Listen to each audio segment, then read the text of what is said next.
الحمد لله نحمده ونعوذ بالله من شرور أنفسنا ومن سيئات أعمالنا. من يهده الله فلا مضل له ومن يضلله فلا هادي له، وأشهد أن لا إله إلا الله وحده لا شريك له، وأشهد أن محمدا عبده ورسوله. ما بعد، أعوذ بالله من الشيطان الرجيم. بسم الله الرحمن الرحيم.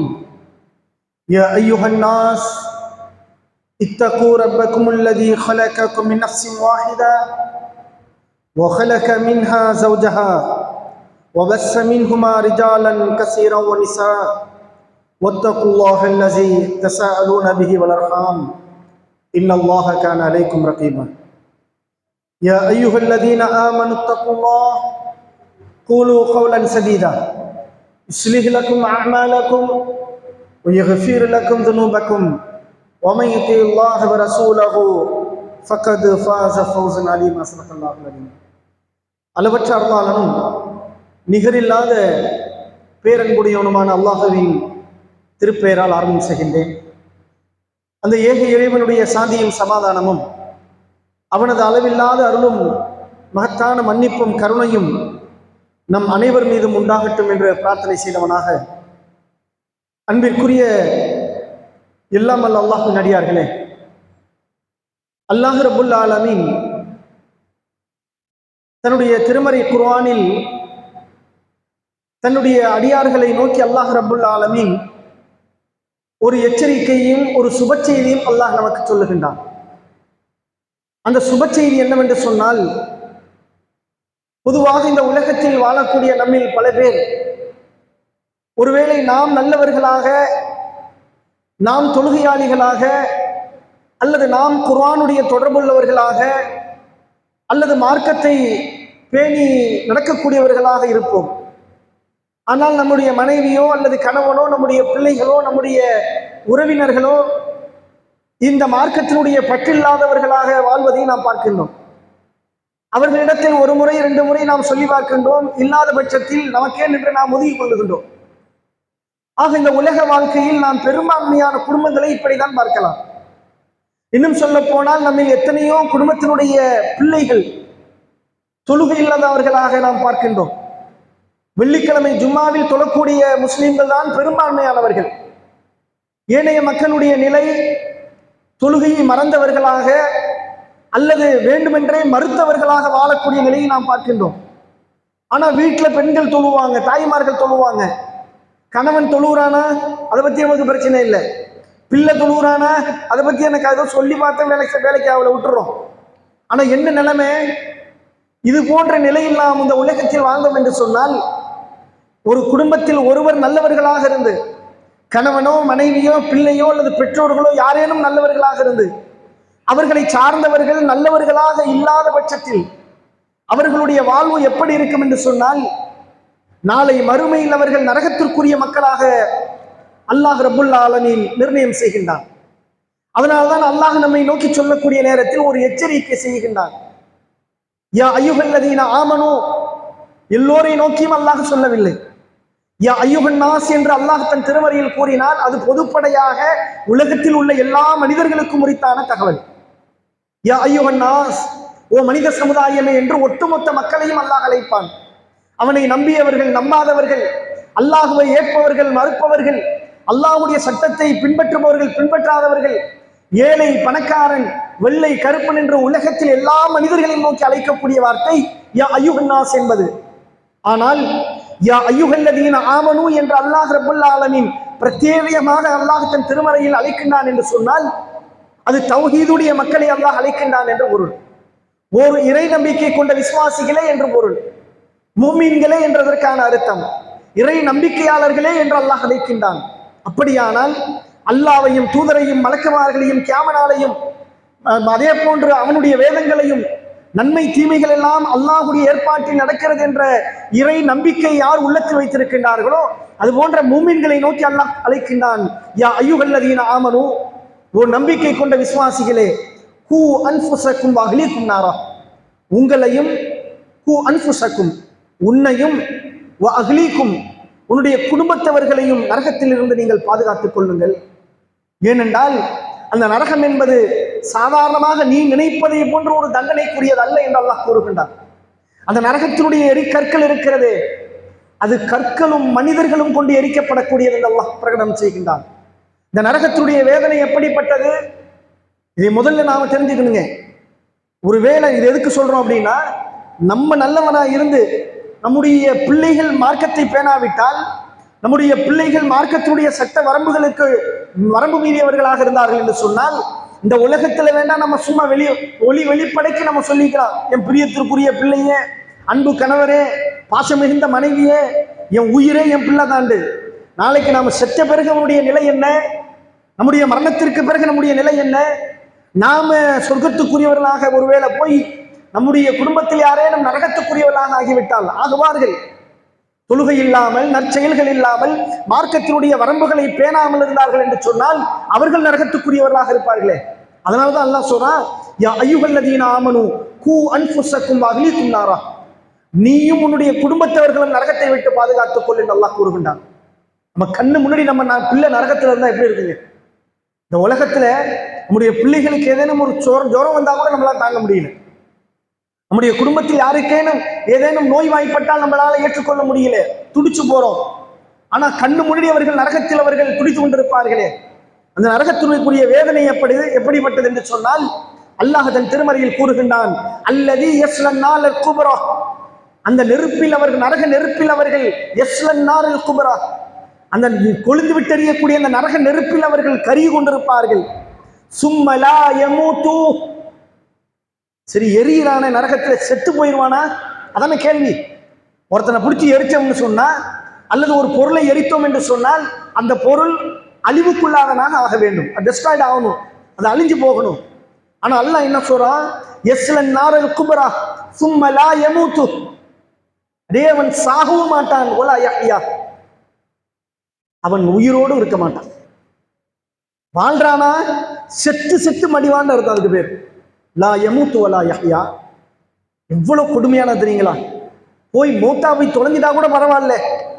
இன்னொரு இடத்தில் அல்லாஹ் தன் திருமறையில் சொல்லுகின்றான், வயத்தீஹில் மௌத்து மின் குல்லி மகானின், வயத்தீஹில் மௌத், அவனை நோக்கி மரணம் வந்து கொண்டிருக்கும், மின் குல்லி மகானின், எல்லா திசையிலிருந்தும் அனைத்து பகுதியிலிருந்தும் அவனுக்கு நரகத்தில் அவனுக்கு மரணம் வரும்.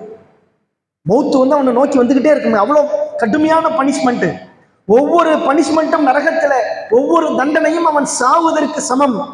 ஆனால் வமா ஹுவ பிமய்யித், ஆனால் அவன் சாக மாட்டான். குர்ஆனுடைய வசனம், வயத்தீஹில் மௌத்து மின் குல்லி மகானின் வமா ஹுவ பிமய்யித், நரகத்தில் அவன் செத்து போற அளவுக்கு ஒவ்வொரு திசையிலிருந்தும் அவனுக்கு மரணம் வரும், ஆனால் அவர்கள் சாக மாட்டார்கள். கடுமையான தண்டனைங்க. ரசூல் ஸல்லல்லாஹு அலைஹி வஸல்லம் அவர்கள் தன்னுடைய பிரார்த்தனையில் ஒவ்வொரு நேரமும் அல்லாஹ்ட்ட கேட்டாங்களே, தொழுகையில ஒவ்வொரு தொழுகையிலும் அல்லாஹ் இடத்துல கேட்டாங்க, அல்லாஹும்ம இன்னி அஊது பிக மின் அஸாபி ஜஹன்னம், இறைவா கொழுந்து விட்டெறியக்கூடிய அந்த நரகத்துடைய அதாபை விட்டும் தண்டனை விட்டும் இடத்தில் நான் பாதுகாப்பு தேடுகின்றேன். அந்த நரகத்துடைய அதாப் இருக்க, நபிகள் நாயகம் ஸல்லல்லாஹு அலைஹி வஸல்லம் அவர்கள் சொல்லக்கூடிய எண்ணற்ற செய்திகளை நாம் பார்த்தோம் என்று சொன்னால் நம்ம வாழ்க்கையில தீமையை நோக்கி நம்ம போக மாட்டாங்க. அவ்வளவு கடுமையான தண்டனை அந்த நரகத்தில். நரகம் என்று சொன்னாலே நெருப்பு தாங்க. நரகம் என்று சொன்னாலே அன்னார், அதுக்கு பேரே நெருப்பு. நெருப்பும் நெருப்பால் உருவாகக்கூடிய தண்டனையும் அவனுக்கு தரப்படும். ஃபஷாரிபூன அலைஹி மினல் ஹமீம், அந்த நெருப்புல இருக்கிறவனுக்கு தகிச்சு போய் தண்ணீர் தண்ணீர் என்று கற்றுக் கொண்டிருப்பான். ஒண்ணும் இல்லைங்க இந்த உலகத்தில். இந்த சாதி இப்போ 2 நாளைக்கு இப்போ என்னமோ கூலிங்கா இருக்கு. 2-3 நாளைக்கு முன்னாடி அடிச்ச வெயில் எப்படி இருந்துச்சுங்க? அதிகபட்சம் எவ்வளவு தெரியுங்களா? 40 டிகிரி செல்சியஸ், அவ்வளவுதான். 40 டிகிரிங்க. நபிகள் நாயகம் ஸல்லல்லாஹு அலைஹி வஸல்லம் அவர்கள் சொன்னார்கள், இந்த உலகத்தினுடைய வெயிலுடைய வெப்பம் இருக்கிறதே, நரகத்துடைய வெப்பங்களில் 70 மடங்குக்கு மேற்பட்டது, அதுல ஒரு பாகம்னு சொன்னாங்க. அப்படி பார்த்தா இந்த 40 டிகிரியை தாண்டினாவே நம்மளால தாங்க முடியலையே. கணக்கு போட்டு பார்த்தோம்னு சொன்னா 2700 டிகிரி செல்சியஸ். 2700 டிகிரி செல்சியஸ்ல ஒரு மனிதனால் எப்படிங்க வாழ முடியுமா? அவ்வளவு தகிச்சு போய் நிற்கக்கூடிய நேரத்தில் தண்ணீர் தண்ணீர் என்று அவர்கள் கதறுவார்கள். அல்லாஹ் சொல்லுகின்றான், ஃபஷாரிபூன அலைஹி மினல் ஹமீம். அங்க தண்ணியை கொண்டு போனாலும் எப்படி இருக்கும்? இப்போ நம்மளே பைப்பில் தண்ணியை தோணுனா எப்படி வருது? ஒது செய்யும் போது அசர் டயத்தில் நெருப்பு மாதிரி வரலையா? அவன் நரகத்தில் தண்ணியை கொண்டு போன ஃபஷாரிபூன அலைஹி மினல் ஹமீம். அவர்களுக்கு கொதிக்கக்கூடிய நீரை அவர்களுக்கு தரப்படும். மற்றொரு இடத்தில் அல்லாஹ் ரப்புல் ஆலமீன் கூறுகின்றான், லா யதுகூன ஃபீஹா பர்தா. அவர்கள் அந்த நரகத்திலே குளிரான எந்த ஒன்றையும் அவர்கள் அருந்த மாட்டார்கள். லா யதுகூன ஃபீஹா பர்தா வலா ஷரபா. அம்மா யத்தஸாலூன் ஓதுறமா இல்லைங்களா? சூரா அன்-நபா. லா யதுகூன ஃபீஹா பர்தா. அவர்கள் பர்தான, அதாவது குளிர்ச்சியான எந்த ஒன்றையும் அவர்கள் அருந்த மாட்டார்கள். வலா ஷரபா இல்லா ஹமீம வ கஸாகா. கொதிக்கும் நீரையும் சீலையும் தவிர இவர்கள் எதையும் மறந்த மாட்டார்கள். அவ்வளவு நாற்றம் எடுக்கும்னே. ஒரு மனிதனுடைய உடம்புலேயே நாட்டமான ஒரு பொருள் என்ன தெரியுங்களா? துர்நாற்றம். நம்ம உடம்புல அது இல்லை, அந்த சீல் இருந்துச்சுன்னு சொன்னா ஊன் என்று சொல்வார்கள். அந்த நீர் நம்ம உடம்புல இப்பயும் இருக்குது, லிம்ப்னு சொல்லக்கூடிய நிணநீர். அது இருந்தாதான் மனிதனுடைய தோல் நல்ல ஆக்டிவா இருக்கும், ரத்தத்தை சுத்திகரிக்கும். ஆனால் அது நிணநீர் சுத்திகரித்து கொண்டு கொண்டே இருக்கணும். அந்த தண்ணீர் சுத்திகரித்து நம்ம உடம்புல மறுபடியும் ரீப்ராசஸ் ஆகிட்டு இருக்கும். அது ஒரு இடத்துல தங்கிருச்சுன்னு சொன்னா நம்ம பார்க்கலாம், நீண்ட நாள் படுக்கையில் இருக்கக்கூடியவர்களுக்கு இந்த பெட் சோர்னு சொல்லக்கூடிய படுக்கை புண் வரும். அந்த மாதிரி ஆட்களுடைய ஜனாதாவை நம்ம குளிப்பாட்டினா 3 நாளைக்கு சாப்பாடே இறங்காதுங்க. அவ்வளவு பயங்கரமா இருக்கும் அந்த நாத்தம். அல்லாஹ் சொல்றான், அவர்கள் நரகத்தில் அருந்தக்கூடிய பானம் என்ன தெரியுமா? கொதிக்கும் நீரையும் சீலையும் சலத்தையும் அவர்கள் அருந்து தருவார்கள். அது அவனுடைய தொண்டை குழி அவனுக்கு இறங்காதுங்கிறான் அல்லாஹ். எப்படி இறங்கும்? இவ்வளவு கடுமையான தண்டனைங்க. எக்கச்சக்கமான குர்ஆனுடைய வசனம். அவ்வளவு நேரம் சொல்றதெல்லாம் குர்ஆனுடைய வசனம் தான். ஹதீஸே நான் எடுக்கல, இன்னும் ஹதீஸுக்கே வரல. இன்னொரு இடத்தில் அல்லாஹ் ரப்புல் ஆலமீன் தன் திருமறையில் சொல்லும் போது, வநாதவ் யா மாலிக்.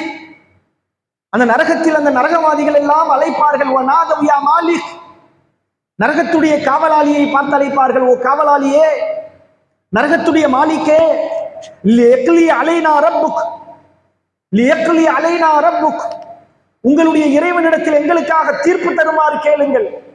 மலக்குமார்களை பார்த்து சொல்றாங்க, மலக்கே, அவ்வளவு அதாபுங்க, உங்க இறைவனிடத்தில் சொல்லி தீர்ப்பு தருமாறு எங்களுக்காக நீங்கள் வேண்டுங்கள். என்ன தெரியுமா? கால இன்னக்கும் மாக்கிசூன். நாங்கள் எல்லாம் இதோடு செத்து மடிய வேண்டும் என்று இறைவனிடத்தில் நீங்கள் கேளுங்கள். நாங்க இதோட செத்து போயிடணும், நாங்க மரணித்து விட வேண்டுமே என்று உங்கள் இறைவனிடத்தில் கேளுங்கள் என்று சொன்ன போது அவர்கள் சொல்வார்கள், இன்னக்கும் மாக்கிசூன், இங்கேயே நீங்கள் கிடந்து சாகுங்கள் என்று சொல்வார்கள். உலகத்தில் உனக்கு எண்ணற்ற வாய்ப்புகளை நாம் தந்தோம், தேவையான தவணைகள் உங்களுக்கு கொடுக்கப்பட்டது. 2000 வந்துச்சு, 2005 வந்துச்சு, 2010 வந்துச்சு, 2011 வந்துச்சு, அடுத்து 20 வந்துச்சு, 21, 22, 23, 24, 25, 2026 வந்தது. இப்படியே உன்னுடைய வாழ்நாளில் எண்ணற்ற வருடங்கள் உனக்கு தரப்பட்டது. தூங்கினாய் எழுந்தாய், தூங்கினாய் எழுந்தாய், உண்டாய் கழித்தாய் மகிழ்ந்தாய், எல்லாம் செஞ்ச. நீ அல்லாஹ்வை நினைக்கல. இன்னக்கும் மாக்கிசூன், இந்த நரகத்திலேயே நீங்கள் செத்து மடியுங்கள் என்று அவர்கள் சொல்வார்கள். ஆனால் வமா ஹுவ பிமையித், அவர்கள் அந்த நரகத்தில் சாக மாட்டார்கள். ஹாலிதீன ஃபீஹா, அதில் நிரந்தரமாக தண்டனைக்குரியவர்களாக இருப்பார்கள் என்று அல்லாஹ் கூறுகிறார். என் அன்பிற்குரிய சகோதர சகோதரிகளே, ரொம்ப கடுமையானதுங்க நரக தண்டனை. நரக தண்டனை தனித்தனி டிவிஷன் இருக்குங்க. அது வேற, பொய் சொன்னவனுக்கு ஒரு தண்டனை, விபச்சாரம் செய்தவனுக்கு ஒரு தண்டனை, வட்டி வாங்கினவனுக்கு ஒரு தண்டனை, அவதூறு பேசினவனுக்கு தண்டனை, மக்களிடத்தில் யாசகம் கேட்டவனுக்கு ஒரு தண்டனை, புறம்பேசியவனுக்கு ஒரு தண்டனை, எண்ணற்ற தண்டனைகள் தனித்தனியா இருக்காது. அது வேற கதை. ஜென்ரலா நரகத்துடைய தண்டனை என்ன? கொடுமையிலும் கொடுமையானது நரகம் என்பதை ஞாபகம் வைத்துக் கொள்ளுங்கள். இந்த நரகத்தை பற்றி தான் அல்லாஹ் சொல்லுகின்றான், யா அய்யுஹல்லதீன ஆமனு கூ அன்ஃபுஸக்கும் வஅஹ்லீக்கும் நாரா. உங்களையும் உங்களுடைய குடும்பத்தையும் நரகத்திலிருந்து பாதுகாத்துக்க. நான் மட்டும் தொழுகிறேன், என் பிள்ளைங்க தொழுலை. இந்த லீவு நாளில் கூட பார்க்கலாங்க, எத்தனை பேர் நம்முடைய பிள்ளைகள் எழுப்பி ஃபஜ்ர் தொழுவ சொல்லுங்க பாருங்க. நீங்க நினைச்சிருப்பீங்க பிள்ளை மேல அன்புல தூங்க வைக்கிறேன்னு, பொய்யான வார்த்தைகள் அது. உன் பிள்ளை நாளை நரகத்தில் சாவுவதை நீங்கள் ஆவலோடு எதிர்பாருங்கள். உங்கள் பிள்ளைகள் இந்த உலகத்தில் தொழுகையாளியாக இல்லாவிட்டால், உங்களுடைய கனைவி மனைவி மக்கள் பிள்ளைகள் தொழுகையாளிகளாக இல்லாவிட்டால், நீங்கள் ஆவலோடு எதிர்பார்த்து கொண்டிருக்கின்றீர்கள் நரகத்தில் அவர்கள் சாக வேண்டும் என்று. அல்லாஹ் சொல்றாங்க, நாளை நரகத்தில் அவர்களை இழுத்து தள்ளக்கூடிய நேரத்தில் அங்கு கேள்வி கேட்கப்படும். நீ ஏன்பா அந்த நரகத்துக்கு வந்தேன்னு அவர்களிடத்துல கேட்பார்கள். நீ நல்லவனா இருந்திய, தௌஹீத பேசினிய, குர்ஆன் ஹதீஸ்னு சொன்னீங்க, பாவங்களை எல்லாம் தவிர்த்து வாழ வேண்டும் என்று சொல்லிக் கொண்டிருந்தாயே, ஊர்ல மக்கள் எல்லாம் உன்னை உத்தமர் என்று சொல்லிக் கொண்டிருந்தார்களே, நீ ஏண்டா நரகத்துல வந்தேன் அவர்கள் கேட்பார்கள் நரகத்தில் காவலாளிகள். அப்ப அவன் சொல்லுவான், நான் தொழுகையாளியா இல்ல, நான் தொழுகலை, அதனால நரகத்தை வந்தேன்னு சொல்லுவான். குர்ஆனுடைய வசனங்கள். இந்த ஒரு நரகத்துடைய தண்டனையை நாம் தொழாத நிலையில் நாம் தேடிக்கொண்டிருக்கிறோம். சில பேர் தொழுகிறோம் கூட்டத்தின் வீட்டில், நம்ம தொழுகிறோம், மற்றவங்கள தொழுக மாதிரி எவ்வளவு. நம்முடைய தொழுகையை நாம் பாதுகாத்துக்கிறோம், நம்முடைய பிள்ளைகளை தொழுக மாதிரி எவ்வளமா. என் அன்பிற்குரிய சகோதர சகோதரிகளை, நம் பிள்ளைகள் மீது உண்மையான ஆசையை நீங்கள் வைத்திருந்தால் ஞாபகம் வச்சுக்கங்க. இன்னொன்னு நினைக்கலாம், கூட்டத்தோட கூட்டமா நரகத்துல எங்கேயாச்சும் என் பிள்ளை கிடப்பாண்டு கண்ணு மூடி காட்டுவாங்க. அல்லாஹ் அவர்களுக்கு அவருடைய சமுதாயத்திற்கு முன்னால் அவர்கள் கேவலப்படுத்தப்படுவார்கள். ஞாபகம் வச்சுக்கோங்க. நம்ம கண்ணு முன்னாடி நம்முடைய குடும்பத்தில் யாரேனும் நரகத்துக்குரிய தண்டனை அனுபவித்தால் என்ன ஆகும்? நான் சொன்னேன், சின்ன ஜுரம் வந்தா கூட நம்ம பிள்ளைங்களுக்கு ஜுரம் வந்தா தாங்க முடியலையே. நம்முடைய பிள்ளைகளின் வேதனைகள் அனுபவித்து அந்த நரகத்தினுடைய பேர் இறைச்சலில் அவர்கள் மாட்டிக்கொண்டால் என்ன நிலை? என் அன்பிற்குரிய சகோதர சகோதரிகளே, இந்த நரகத்தை விட்டு பாதுகாக்க வேண்டும் என்று சொன்னால் அல்லாஹ் இன்னொரு சுப செய்தியை சொல்லுகின்றான். முதல்ல சொன்னது எச்சரிக்கை, கு அன்ஃபுஸக்கும் வஅஹ்லீக்கும் நாரா. இப்ப அல்லாஹ் ஒரு எச்சரிக்கையை சொல்லுகிறான், ஒரு சுப செய்தியை அல்லாஹ் சொல்லுகின்றான். என்ன சுப செய்தி? அல்லதி, அங்கே நரகத்தில் ஜன்னாத்துன் அத்னின் தஜ்ரி, அந்த நரகத்தில் அவர்களுக்கு அழகான தங்குமிடம் இருக்கும். நரகத்தில் அவர்களுக்கு சொர்க்கத்தில் அவர்களுக்கு அழகான தங்குமிடம் இருக்கும். ஜன்னாத்து அத்னின், சொர்க்கத்தில் அவர்களுக்கு அழகான இருப்பிடம் இருக்கும். யதுகுலூனஹா வமன் ஸலஹ, நல்லமல்கள் செய்தவர்கள் அந்த சொர்க்கத்தில் நுழைவார்கள். சொர்க்கம் இருக்குதே, அது ரொம்ப பாதுகாப்பானது, நிம்மதியானது, மகிழ்ச்சி மிக்கது. அவர்களுக்கு அந்த சொர்க்கம் இருக்கிறது. யதுகுலூனஹா வமன் ஸலஹ மின் ஆபாயிஹிம் வ அஸ்வாஜிஹிம் வ துர்ரியாத்திஹிம். எப்படி போவாங்க தெரியுமா? யதுகுலூனஹா, அதில் நுழைவார்கள். வமன் ஸலஹ, யார் நல்லமல்கள் செய்து வாழ்ந்தார்களோ, மின் ஆபாயிஹிம், தன்னுடைய பெற்றோர்களோடு, வ அஸ்வாஜிஹிம், தன்னுடைய மனைவி, இந்த உலகத்தில் வாழ்ந்த கணவன் மனைவியோடு அவர்கள் செல்வார்கள். வ அஸ்வாஜிஹிம், அவர்கள் பெற்றெடுத்த பிள்ளைகளோடு அவர்கள் சொர்க்கம் செல்வார்கள். அல்லாஹ் அக்பர். இந்த பாக்கியம் வேணாமாங்க? ஆனா நிறைய பேர் நினைச்சிட்டு இருக்கோம், அது வேற கதைங்க.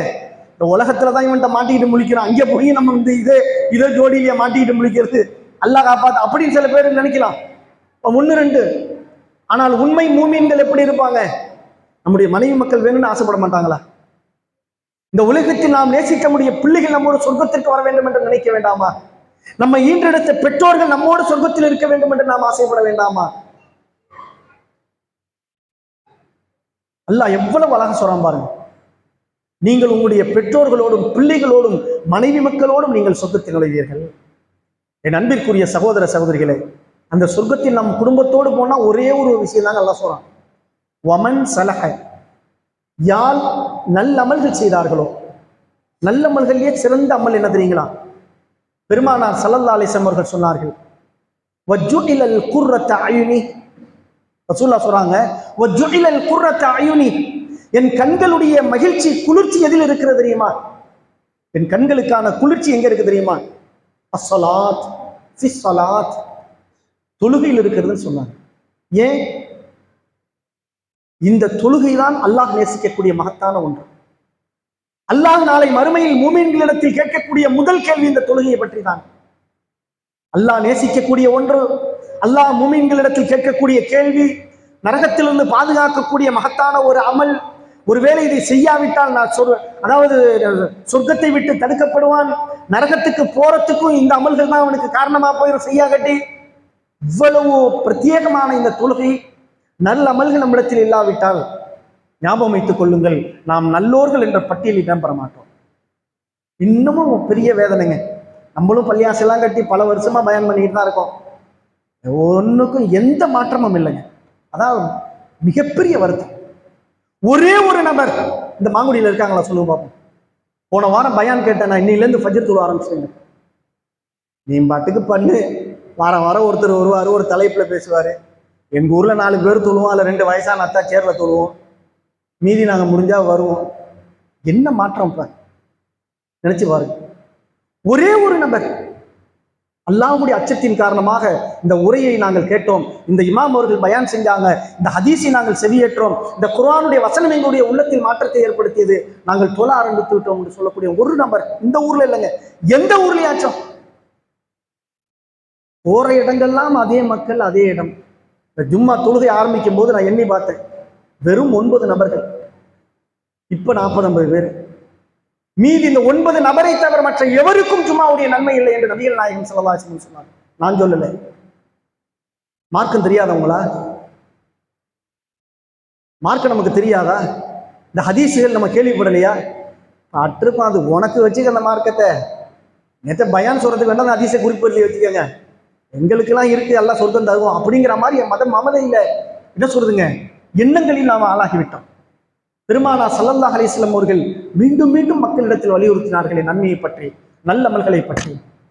என் அன்பிற்குரிய சகோதர சகோதரிகளே, நல் அமல்களை நாம பேண ஆரம்பிக்கணுங்க. நம்ம பள்ளிவாசலுக்கு முன்னாடி வந்தோம்னா நம்ம பிள்ளைகள் கை கோத்து வருவாங்க. நம்மளே 1:20க்கு பள்ளிவாசலுக்கு வந்தா பிள்ளைகிட்ட சொல்ல முடியுமா? நம்மளே ஃபஜ்ருக்கு தூங்கணும்னா பிள்ளைய ஃபஜ்ர் தொழுவோன்னு சொல்ல முடியுமா? நாமளே வீட்டில் இருந்துக்கிட்டு பள்ளிவாசல் பக்கம் போகாம இருந்தா நம்முடைய பிள்ளைகளை பள்ளிவாசல் பக்கம் போகணும்னு சொல்ல முடியுமா? வாய்ப்பே இல்லை.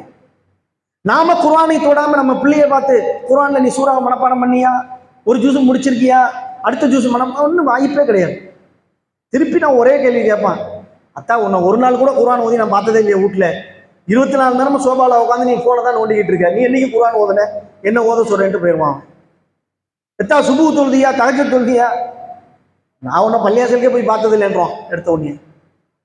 நல்ல அமல்களை நாம் தான் போதிக்கக்கூடியவர்களாக இருக்க வேண்டும். ஒரு அற்புதமான ஒரு ஹதீஸ்ங்க என் அன்பிற்குரிய சகோதர சகோதரிகளே. பெருமானா ஸல்லல்லாஹு அலைஹி வஸல்லம் அவருடைய காலத்தில் ரசூலுல்லாஹ்வோடு மிக நெருக்கமாக இருந்த ஒரு சஹாபி உமர் ரலியல்லாஹு அவர்கள். பெருமானா ஸல்லல்லாஹு அலைஹி வஸல்லம் அவர்களோடு மிக நெருக்கமாக இருந்தவர்கள். அவங்க எந்த அளவுக்கு நெருக்கமா இருந்தாங்கன்னா, ரசூல் ஸல்லல்லாஹு அலைஹி வஸல்லம் அவருடைய மரணத்திற்கு பிறகு 2வது கலீஃபாவாக திகழ்ந்தார்கள். அவங்க ஆரம்ப காலத்தில் பெருமானா ஸல்லல்லாஹு அலைஹி வஸல்லம் அவர்களுடைய மார்க்கத்தை ஏற்றுக்கொண்ட காலம் முதல் தன்னுடைய பிள்ளை அப்துல்லாஹுவையும் பள்ளிவாசலுக்கு தொடர்ந்து அழைச்சிட்டு போவாங்க. ரசூலுல்லாவை எப்பொழுதெல்லாம் பார்க்க போறாங்களோ தன் பிள்ளையும் அழைச்சிட்டு போவாங்க. அவங்க பேர் தான் அப்துல்லாஹ் இப்னு உமர், உமர் ரலியல்லாஹுடைய மகன்.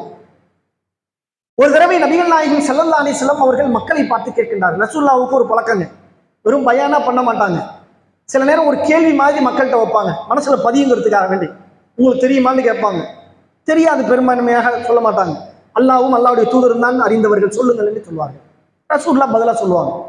அதே மாதிரி ஒரு தடவை ரசூலுல்லாஹ் கேட்கிறாங்க, இன்ன மின ஷஜரத்தி ஷஜரா, ஒரு மரம் ஒன்று இருக்கிறது. ரசூலுல்லாஹ் சொல்றாங்க, ஒரு மரம் ஒன்று இருக்கிறது, லா யஸ்குத் வரகஹா, அந்த மரத்தினுடைய இலைகள் உதிராது. ஒரு மரம் இருக்குது, அந்த மரத்தினுடைய இலைகள் உதிராது. வ இன்னஹா மிஸ்ல முஸ்லிம், அது முஸ்லிமுக்கு உவமை என்று சொன்னார்கள்.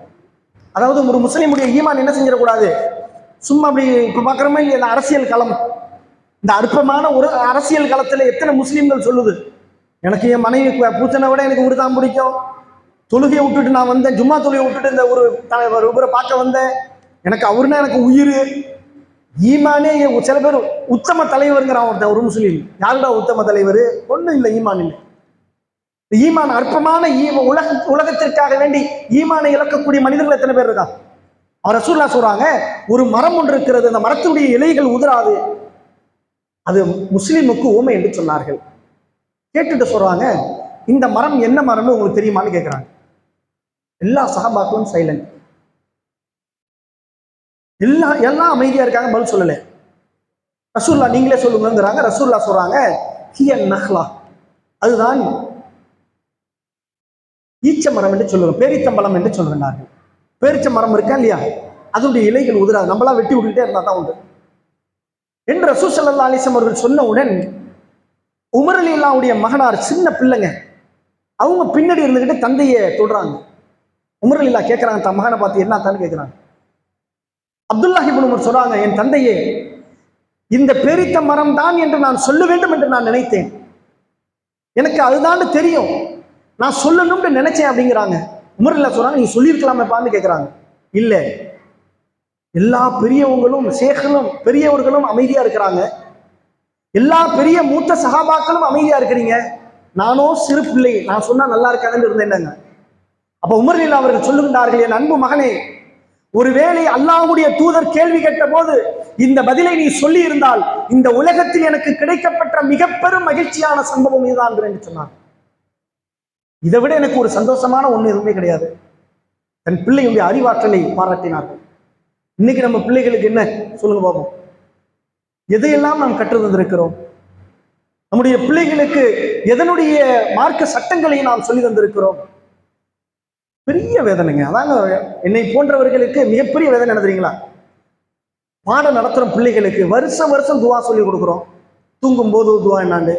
ஒரு மாசம் வீட்டுக்கு லீவுக்கு போயிட்டு வராங்க, கோடை விடுமுறையில, ஸ்கூல் லீவ் இந்த மாதிரி டைம், மறுபடி கேட்டா தெரியாது. இது பிள்ளைகள் மீது குற்றம் இல்லை, மோசமான பெற்றோர்கள் மீது இது குற்றம். உமர் இல்லா அவர்கள் எப்படி தன் பிள்ளையை வளர்த்தார்கள், இன்றைக்கு இருக்கிற பெற்றோர்கள் எப்படி வளர்த்துருக்காங்க? நான் ஒரு மாசம் உங்களை நம்பி பிள்ளையை அனுப்புனா, வீட்டில் உள்ள உங்களுடைய பிள்ளைகளை தூங்கக்கூடிய நேரத்தில் துவா ஓதிட்டு படுத்தியான்னு கேட்கக்கூடிய தாய்கள் இல்லை என்றுதான் இதற்கு பொருள். ஒரே மாசம் தான் மறந்துடுறான், மறு வருஷமும் அடுத்த துவா நடத்தலாம்னு நினைச்சா மறு வருஷமும் இதே துவா தான். கழிவறை போகும்போது ஓதும் துவா, திரும்பி வரும்போது சாப்பிடும் போது மறுபடியும் ஃபர்ஸ்ட்லேருந்து ஆரம்பிக்கணும். ஒரு வருஷத்துக்கு மறுபடியும் ஒரு வருஷம் லீவு, திரும்பி வருவான், எல்லா துவாவும் மறந்துடுவான். தூங்கும் போது ஓதும் துவா என்ன அப்படியே முழிப்பான் திரு திருண்டு. தாய் தந்தை இதை பயனலை, தாய் தந்தை அவர்களை ஊக்கப்படுத்தலை. அவன் நரகத்திற்கு செல்லக்கூடிய வழியை பெற்றோர்கள் ஏற்படுத்துறமே தவிர பிள்ளைகள் மீது குற்றமே. ரசூலுல்லாஹ் சொன்னாங்கல்ல, எல்லா பிள்ளைகளும் அல்லாஹ்வுடைய அடிப்படையில் அல்லாஹ்வுடைய சட்டத்தின்படி முஸ்லீமாக தான் பிறக்குது, அவருடைய பெற்றோர்கள் தான் அவர்களை வழித்தவரை செய்கிறான்னு சொன்னாங்களே. என் அன்பிற்குரிய சகோதர சகோதரிகளே, நம்முடைய பிள்ளைகளை நல்லோர்களாக வளைப்போம். குறிப்பாக இந்த உரையினுடைய சாரம்சம், நான் தொழுதா போதும் அப்படின்னு நினைச்சிடாதீங்க. இந்த கோடை விடுமுறையில் உங்கள் பிள்ளைகளை நீங்கள் பழக்குங்கள். உங்கள் பிள்ளைகளை தொழுகையினுடைய அடிப்படை உங்கள் பிள்ளைகளுக்கு கற்றுத்தாருங்கள். உங்கள் பிள்ளைகளை குறிப்பாக சுபு தொழுகைக்கு உங்களுடைய பிள்ளைகளை எழுப்புங்கள். குர்ஆன் ஓதுமாறு ஏவுங்கள். உங்களுடைய பிள்ளைகளுடைய வாழ்க்கையில் வழி தவறக்கூடிய ஒரு காலம் வரும், ஞாபகம் வச்சுக்கங்க. உங்க பிள்ளை ஆம்பளை பிள்ளையா இருந்தா ஒரு காலம் வரும், படிக்க வெளியூர் போவான், ஹாஸ்டலுக்கு போவான், இந்த உலகத்தினுடைய இன்பங்கள் அவனுக்கு திறந்து விடப்படக்கூடிய காலம் வரும். அந்த நேரத்தில் அவன் கற்ற நல்ல கல்வி, அவன் பேணிய தொழுகை அல்லாஹ் நிச்சயமாக அவனை பாதுகாப்பான். என் அன்பிற்குரிய சகோதர சகோதரிகளே, நம்முடைய பிள்ளைகளை நல்லோர்களாக வளர்ப்பதற்கு அல்லாஹ் அருள் செய்வானாக. அதற்கான முயற்சி எடுப்பதற்கு அல்லாஹ் நமக்கு துணை செய்வானாக என்று பிரார்த்தித்து முதல் நம்ம செய்கின்றேன். அஸ்ஸலாமு அலைக்கும்.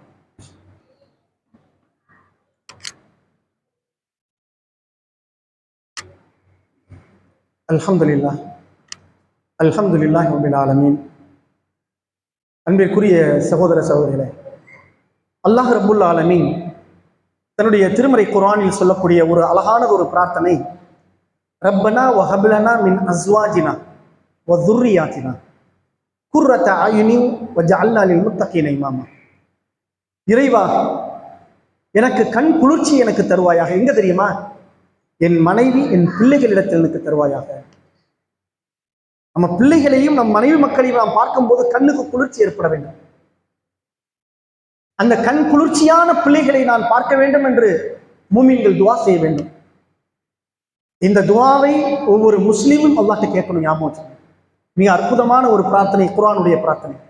ரப்பனா வஹப்லனா மின் அஸ்வாஜினா வ ذُرِّيَّاتِنَا. இன்னைக்கு இதுலயும் பெரிய வேதனைங்க. ஒரு 4 வயசு பையன் மதரசாவுக்கு வரான், 3 கோடு போட்டு வரான், மண்டையில 3 கோடு இருக்கு, இந்த பக்கம் இந்த பக்கம். இதெல்லாம் நிறைய நீங்க கேட்டிருப்பீங்க. இதை சொல்லியா திரும்ப திரும்ப இப்ப வலியுறுத்த வேண்டிய ஒரு நிலைக்கு வந்துட்டோம். என்னடா அதை கோடு போட்டிருக்க? எங்க பாப்பு தாங்க அழைச்சி போய் போட்டு விட்டாருங்க. யாரா அவன் பாப்பு? மார்க்கம் தெரியாதவனா? இல்ல, தெரியும். அவரு இப்பயா ஆரம்பிச்சு விடுறாரு. இப்ப இங்க கோடு போட்டவன் அடுத்து இங்க போடுவான், நெத்தியில போடுவான், புருவத்துல போடுவான், கிரிமினலா மாறுவான். பார்க்கறதுக்கே அக்யூஸ்ட் மாதிரி இருக்கும். நீங்க அழகா முடி வச்சுட்டு பைக்ல போங்க, எந்த காவல்துறை அதிகாரம் நிறுத்த மாட்டான். ஆனால் எத்தனையோ தடவை போகும்போது சார் போங்கன்றோம். அதே ஒரு புள்ளிங்க மாதிரி ஒன்று வரும், நரி மாதிரி வருவான் பார்க்கறதுக்கு, ஒரு அனிமல் மாதிரி இருக்கும், கரெக்டாக நிறுத்திடுவாங்க போலீஸ்கார். ஏன்? இந்த கெட்டப்ல இருந்தாலும் அவன் கிரிமினல் தெரியும். இப்போ பிள்ளைகளுக்கு 4 வயது 5 வயது பிள்ளைகளுக்கு முடிவெட்டுறதிலேயே பெற்றோர்கள் குற்றமளிக்கின்றார்கள் என்று சொன்னால் எங்க குர்ரத்தாயினி வஜால்நாளில் முத்தக்கீனை மாமா. பிள்ளைய பார்க்கும் போதே அனிமல் மாதிரி இருக்கு, அழகான முடிவெட்டுறது இல்லை, அழகான ஆடை அணிவது சொல்றது கிடையாது. பிள்ளைகளையும் நம்முடைய பிள்ளைகளுடைய வளர்ப்பிலையும் நீங்கள் கவனம் செலுத்த வேண்டும். அன்பிற்குரிய சகோதர சகோதரி, இந்த பிள்ளைகளுடைய வளர்ப்பு என்பது அல்லாஹ் நமக்கு தந்திருக்கக்கூடிய அமானிதம். இந்த அமானிதத்தை சரியாக பேண வேண்டும். எத்தனையோ பேருக்கு பிள்ளை பாக்கியம் இல்லை, அல்லாஹ் நம்மள்கிட்ட பிள்ளையை கொடுத்து இந்த அமானிதத்தை தந்திருக்கிறாங்க. அல்லாஹ் எப்படி மனைவி அமானிதமோ பிள்ளையும் அமானிதம். நாளை மறுமையில் அவங்க போய் சாட்சி சொல்லிட்டு போயிடுவாங்க, நம்முடைய பிள்ளைகள் யா அல்லாஹ் என் பெற்றோர்கள் என்னை ஒழுங்கா வளர்க்கல என்று போயிடுவாங்க. அன்பிற்குரிய சகோதர சகோதரிகளே, இந்த கோடை விடுமுறையில் இருக்கக்கூடிய இந்த காலகட்டத்தில் முழுக்க முழுக்க நம்முடைய கண்காணிப்பில் நம்முடைய அண்டரில் இருக்கக்கூடிய இந்த முழுமையான காலகட்டத்தில் பிள்ளைகளிடத்தில் செல்போனை கொடுத்துறாம, தொலைபேசிகளை கையில கொடுத்துறாம, பிள்ளைகளை வீணடித்து விடாமல் பிள்ளைகளை பிள்ளைகளாக வளருங்கள். நாளை மறுமையில் அல்லாஹ்விடத்தில் சாட்சி சொல்லக்கூடிய பிள்ளைகளாக வளருங்கள். நம்முடைய மரணத்திற்கு பிறகு அல்லாஹ்விடத்தில் கையேந்தக்கூடிய நல்ல அமல்கள் உள்ள பிள்ளைகளாக நீங்கள் ஏந்துங்கள். உங்களுடைய பிள்ளைகளை வளர்க்குவதற்கு அருள் செய்ய வேண்டும். அல்லாஹ் ரப்புல் ஆலமீன் என்னுடைய வாரிசு உங்களுடைய வாரிசுகளையும் அல்லாஹ் புரிந்து கொள்ளக்கூடிய நல்ல சாலிகளான வாரிசுகளாக அல்லாஹ் கூறானாக. வாஹிரு தவானா அல்ஹம்துலில்லாஹி ரப்பில் ஆலமீன். அஸ்ஸலாமு அலைக்கும் வரஹ்மத்துல்லாஹி வபரகாத்துஹு.